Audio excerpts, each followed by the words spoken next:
if you want just a little bit of extra, or you're ready to kind of move to the next level of finishing, then here's how you set up a double needle. So first I'm just going to cut my needle thread off because I need to wind a second bobbin to use. If you happen to have two spools of the same thread color, then you can just do that, but I don't, so I'm going to use a bobbin to create my second spool. So I'm doing this just like I would thread a normal bobbin. And then instead of putting this in the bobbin holder like you typically would, my machine actually has a second little peg here. So a completely separate spindle peg. So I'm going to use that for my second spool. If your machine doesn't have that, you can stack them up on top of each other.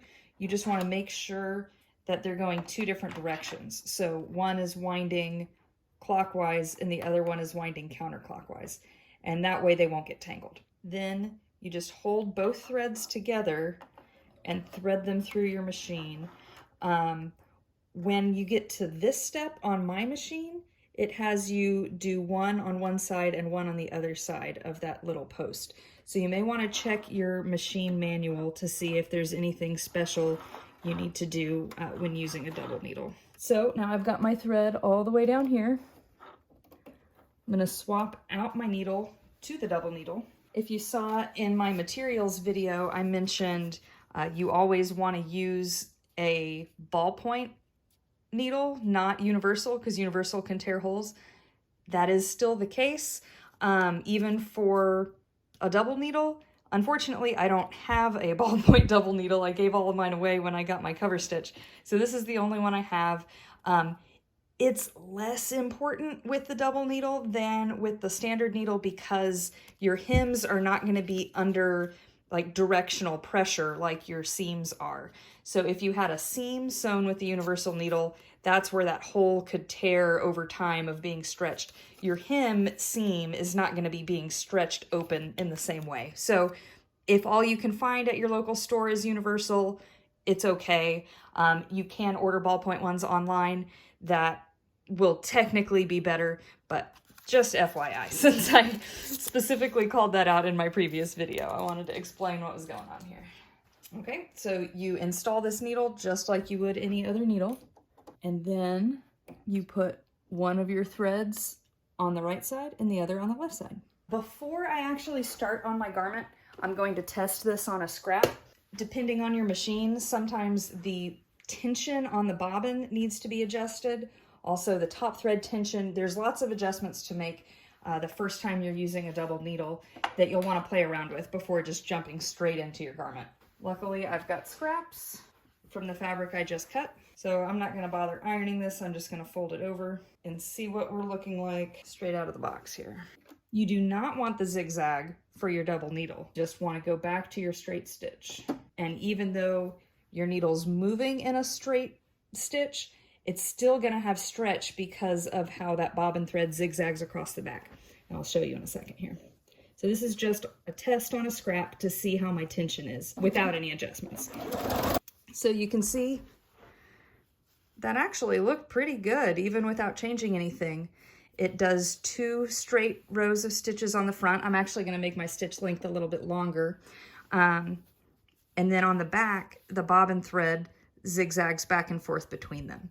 So if your tension isn't quite right, you might notice that there's some tunneling here. When I pulled it to cut the thread, it pulled the bobbin thread a little bit, and that'll show you if I do that manually here.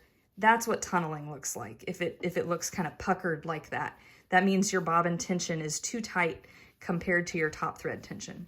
So on a tiny little swatch like this, you can kind of just stretch it back out to flatten it out, but you're not going to want to do that all the way around your whole garment.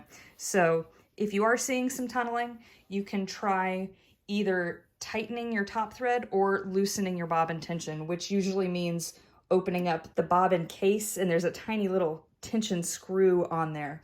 So a lot of people have a separate bobbin casing they use just for their double needle so that they don't have to mess with their normal bobbin casing. So if you try adjusting the top thread tension and that's good enough, then I would probably recommend just sticking with that. Don't mess with your bobbin tension unless you really can't get a decent result without it. I think that looks perfect. So this top one, the one closer to the edge, is the one I just did with a little bit longer stitch and a little bit higher tension on the needle. Great, so now I'm ready to do my hems. I like to do my sleeves with the shirt inside out so that I have a little bit more room to play with. I usually start right at the seam, right around 3/4 of an inch, looks like what I folded. And then by sewing it with the foot kind of inside the sleeve, then you have plenty of room to work with. No stretching here again, just feeding it through. You'll overlap it a little bit. I usually don't lock it in place. I'll just pull the tails to the back and tie a little knot. First of all, there's the back. If you don't like this little tiny bit of extra flap that there's sometimes, you can trim it.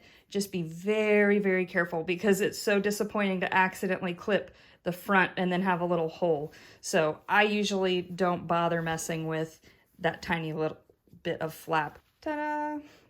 Like your standard sleeve. I'm going to change my thread color for the bobbin and both top spools to either a white or a light blue to match this stripe on the bottom hem.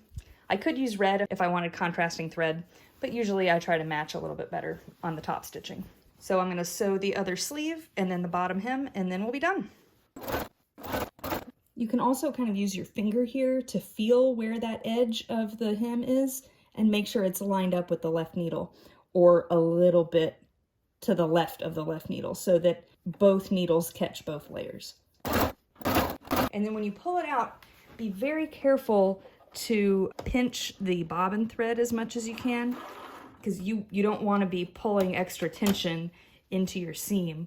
That'll give you some tunneling. So just make sure you're pulling the bobbin thread out of the machine and not letting the bobbin pull your thread out of your sleeve.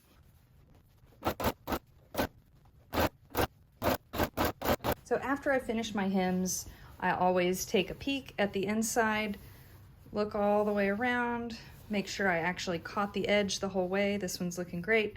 If there were any spots that I accidentally went too far outside and it's like an open flap there, I usually just hit it with a straight stitch, not even with the double needle, just a little normal tack down, because it's usually a really tiny spot and that one tiny little spot isn't gonna need to be stretchy.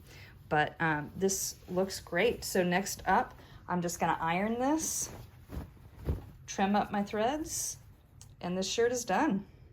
One little quick tip when you're tying off your threads on the inside. So I use a little hand embroidery needle to just tuck those tails that are on the front side back through to the back, and then I tie them off in their little groups of 3. So the 2 top threads and the 1 bobbin thread here. But when you tie this knot, make sure you don't have the bobbin thread on one side and the 2 top threads on the other, because when you tie that, you're going to be over tensioning your bobbin thread. So in one hand, pinch the bobbin thread and one of the top threads, and then the other hand have the other top thread. And then that way, when you tie the knot, it will not mess up the tension on the front. So hopefully this helps. If you have any questions, if you try this out, let me know in the comments.